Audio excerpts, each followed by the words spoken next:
Oh my goodness. Very, very interesting, but isn't it always? So you have the bat here for your animal energy. So let's talk about this. This is very fascinating.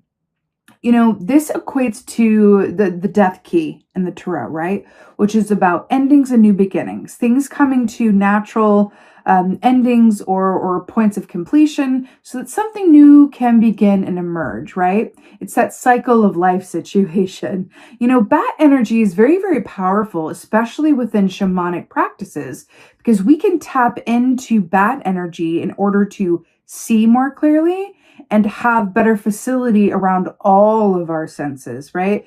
As humans, we can become very hyper-focused and just kind of like, you know, tunnel vision is what I'm seeing. But bat allows us with this medicine influence to sort of open up and have the benefit of all of our senses. How do we feel about things, right? What are we sensing? Does it smell right? I'm hearing that. Like, does it smell good? I'm seeing that scene in I think it's just the movie reference with you guys today, but I'm here for it. When Gandalf is you know, in the mines of Moria and he's trying to figure out which way to go with, you know, the fellowship, and he goes, "Oh, I remember it's this way." And he's like, "Oh, you remembered?" He's like, "No, but the smell is less foul down here." And so it's about like what smells right, what feels right. Also, there's this aspect of the bat energy, right, with the nocturnal sense, which is interesting. That we were seeing the eels, kind of a stormy sea with the light, and then the firefly with the light and the dark, right? Because fireflies obviously are, you know, nighttime creatures. So it's interesting with the light and the dark here as well. You know, lastly, bat energy is very much about knowing that the aspects of yourself, right? Because think about the bat as an animal in most cultures, really. You know, there's a certain sense of like, ugh, or like, oh, is it Halloween? This is associated with bat energy. So I feel like this is also, you know, calling you to look at the aspects of yourself that you may not bring to the forefront or lead with on a regular basis because they may not fit within the status quo that you are participating in some way, shape, or form, whether that's in your personal life, your work sphere. You know, for example, you may have an aspect of your life that you keep sort of sectioned off and private or separate from, you know, your work or vice versa, or whatever that is. And so I feel like there's an emphasis on whatever that aspect of yourself or part of your life is for the first half of this month, which is really interesting, especially as we're coming in to the new moon time, which is, you know, I feel like that is a new moon, which is really interesting as well. So beginnings, endings, light, dark, energy, stasis, all of those beautiful dichotomies. So let's go ahead and see what is going on for the first half of June. First half of June. Oh, interesting indeed. 6 of Cups. Wow, wow, wow. So this is really interesting. So I'm first drawn to the 2 kids here, and I saw the 2 eels, right? And we were talking about what? Masculine and feminine energies. So this is very, very, I love that this is mirroring that in this way, because this is a very sweet way to mirror that energy. Also, we are looking at the 6th month of the year, and then we have the 6 of Cups here. So we're getting into summertime in the Northern Hemisphere, right? We're moving towards Litho. We're moving towards the time of year where it's all about the emotions, right? Water energy. So it's interesting here with the 6 of Cups as well, because this speaks of the past. This speaks of nostalgia, but this also speaks of, which is really interesting how it's lining up with the bat energy, this speaks of the aspects of ourselves that were either born to us, like we came into this lifetime with these inherent talents or interests, but it also speaks of what did we do as children where the time just absolutely flew? Because I will tell you, so many times we are born into these bodies with what our soul purpose is, like right there in front of our faces in terms of our interests, right? Like for me personally, I was always drawn to, like, you know, the spirit and ghosts and ghouls and psychics and you know, Sarah McLachlan and all that kind of like energy. And then, you know, you life works on you and you know, go do this and you know, how am I going to make all that? But there's this real call to the aspect of you, I feel like asking you, like, what do you really love? And how much of your energy are you focusing on that? that feels like rather the point is what that feels like, Capricorn.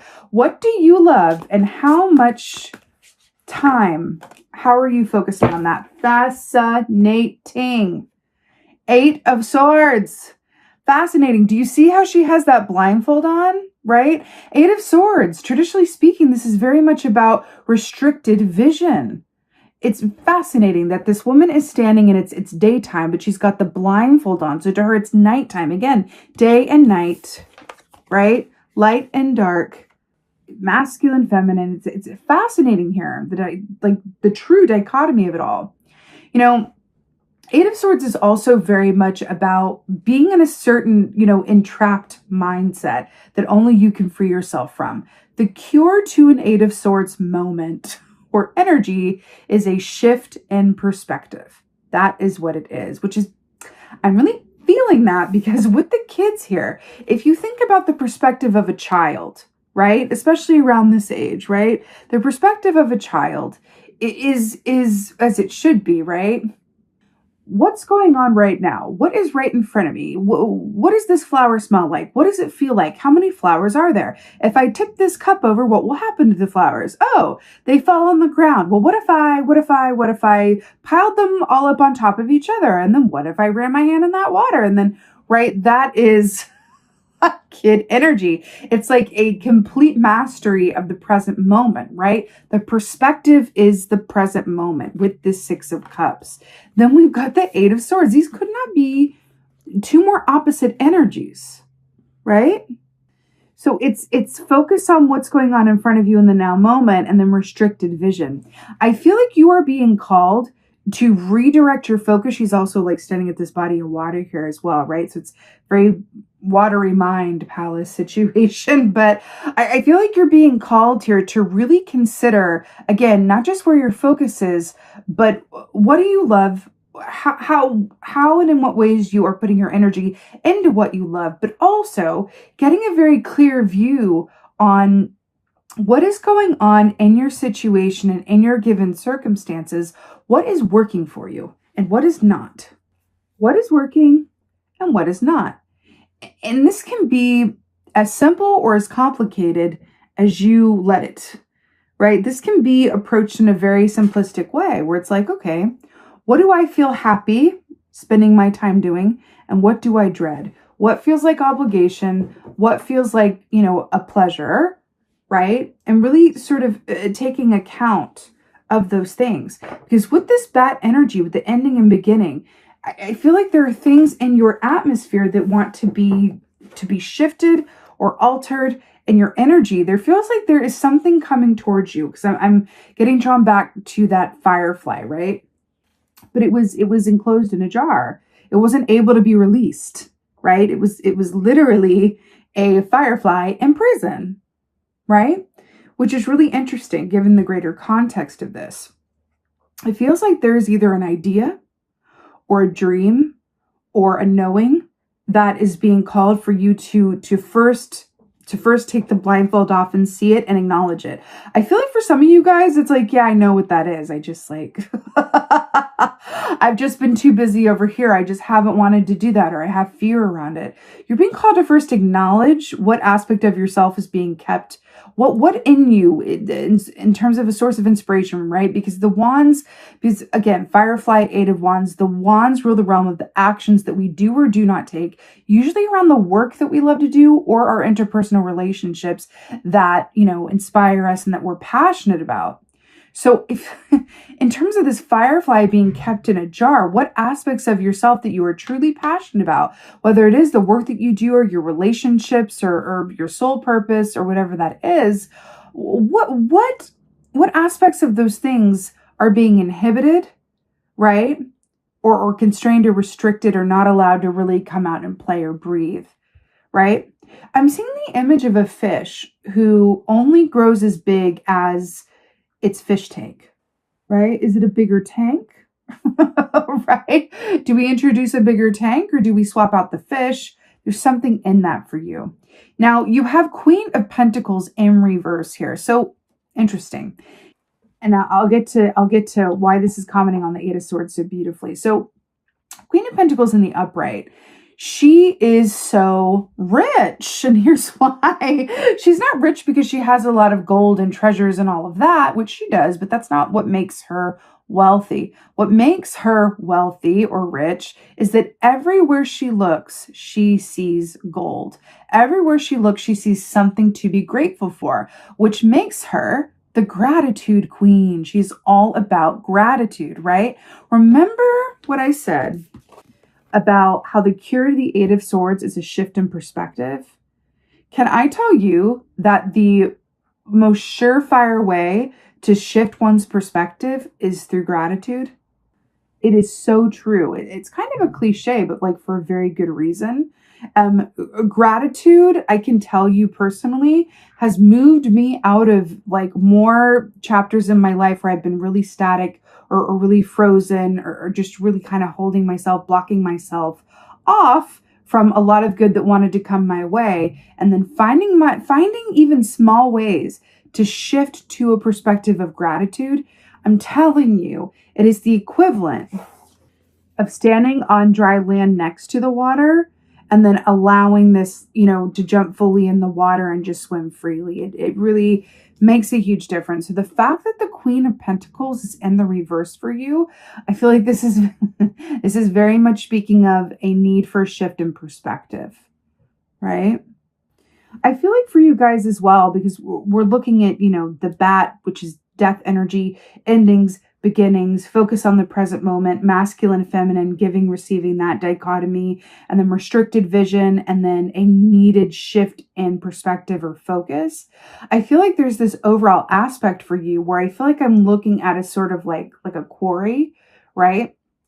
And I feel like there are these, these stone blocks that just want to be moved so that the river can just like flow through.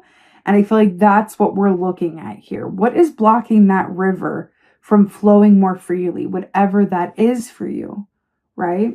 Really interesting. But I really want to get some advice. I'm very, very keen to get advice for you guys for sure. We're talking about a shift in perspective and all of that good stuff and going, what do you love and how much energy are you giving to it? Oh my goodness gracious. It's so good. Okay. So your advice is Seven of Wands. Fascinating. We've been talking about wands, right? Remember the firefly equates to the Eight of Wands. And we have Seven of Wands here as your advice. So Seven of Wands, I always hear that John Mayer song, Bigger Than My Body Gives Me Credit For, whenever I pull this key. And I feel like it's so true because Seven of Wands is very much about knowing that you have obstacles, right? But that you will surmount them with persistence and effort and patience and faith. That is Seven of Wands. You got some mountains to climb, but that's okay because you got your climbing boots. That's what this is. I'm actually hearing lyrics from another song called Worry No More. I just got shivers. The song Worry No More by Amos Lee. I'm hearing for you guys.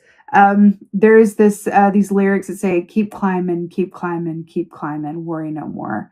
That's what that whole thing, it feels like your advice is Worry No More by Amos Lee. So it's a beautiful song if you want to give it a listen to get you into that, energy for the first half of June. This is very much about putting one foot in front of the other and knowing that you got this. But it's interesting because this is Seven of Wands. We're talking about Eight of Wands. We have Eight of Swords here. We're talking about Eight of Wands, which is an upward movement and ascension. And then we were seeing that firefly trapped in a glass bottle. So you are in between the Seven and the Eight of Wands right now, which is another way of saying you are in between putting in some effort, right? Making some edits and changes and shifting one's perspective to literally be broken free out of that, glass jar and flying straight ahead through to the Eight of Wands, upward movement, ascension, progress, a lot of good, fast energy, right? It's interesting here as well that we're looking at the Queen of Pentacles who's in her lush garden and is so, she's got it all going on. Everything is ripe and in bloom. In the reverse. And then we have the Seven of Wands, which is like someone has clearly raided this garden and eaten all the good stuff and just left it kind of rotting as well. I'm just hearing to keep moving forward that there's this aspect of like your perseverance is going to pay off. In order to help you get to the other side of this, it's about a shift of perspective, steeping into that gratitude of what is working, and knowing that everything that you desire, your happiness, your fulfillment, you living out your life's purpose, your financial abundance, your relationship abundance, whatever that is on the other side of you being willing to take a look at your given circumstances and being willing, like the bat energy, to make shifts and edits as needed, right? Let's go ahead and get an oracle for you. I'm feeling like the Clefbaron read. Let's do this one. Oracle for the Capricorns. Oh my God, stop. It's so good. So we have the eyes of beauty, positive expectations and clarity. Hello and goodbye. And we were talking about this already. Also, it's the number 25. 5 + 2 is 7, which is your advice, the 7 of Wands. Keep climbing, keep climbing, keep climbing. So, right. The eyes of beauty, positive expectations and clarity. Is she not in a garden? And we're seeing this garden reversed and this garden up here and the kids in the, it's amazing, right? You know, I'm hearing that for you guys as well. With this shift in perspective and with the positive expectations and clarity, I feel like it usually goes without saying, but I'm going to say it. Nature. I'm telling you, that is the great, back to your meditation as well. Remember, we were talking about grounding yourself, you know, removing the electricity, removing yourself from those currents, and grounding yourself within nature, within that environment. I feel like that's a little tongue-in-cheek message for you as well from spirit, because all of this nature here and saying like a lot of this can be accomplished through literally separating yourself from technology, even if just for a couple of hours or whatever. And just allowing yourself to be in a quiet space with your feet on the earth, taking a walk or just outside of those currents, because you have a lot of energy around you right now. It's building, it's building, it's building. And you're being asked to just sort of like step outside of that, get a larger but clear view of what's going on and what could be, and then move from there. But there's a lot of energy. Look at this. Hello, please come here. Look at this skunk.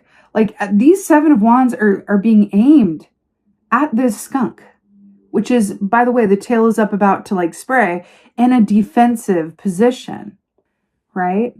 So I'm hearing to really just like separate yourself, positive expectations and clarity, positive expectations. We were talking about being in between the 7 and the 8 of Wands. It is coming to you. It's just about allowing yourself to step into that gratitude energy, and in doing so, have greater clarity around your situation and whatever shifts and edits need or want to be made within your highest and best good, so that you can, most of all, more than anything, enjoy your life. Because truly, that is what it's all about. If you are enjoying your life, then you are fulfilling your soul purpose in some way, shape, or form. That is the T. It's about how are you feeling? Are you enjoying your life? That's what it is. Because there are people who have all the money in the world, have great families, have all of the, you know, ABC, XYZ that people say, oh, like that's a good life. But within that life, they're absolutely miserable, right? And then there are other people who have very little, right? But they're quite happy. Right? That gauge is really about how you feel, and are you enjoying yourself? Are you these kids with these cups of flowers, right? Are you closer? Where are you in these two, right? How close are you to 6 of Cups, or what do you do when you are in the 6 of Cups energy here, like these kids? And what do you do when you're in the 8 of Swords? Start observing that within for yourself during this time, and allow that energy of the moon to kind of bring you to greater clarity and those aspects that may not be so highly visible to you, or maybe you don't look at as often, right? It's not always glaringly obvious. Sometimes it takes some, you know, discerning effort in order to be willing to see.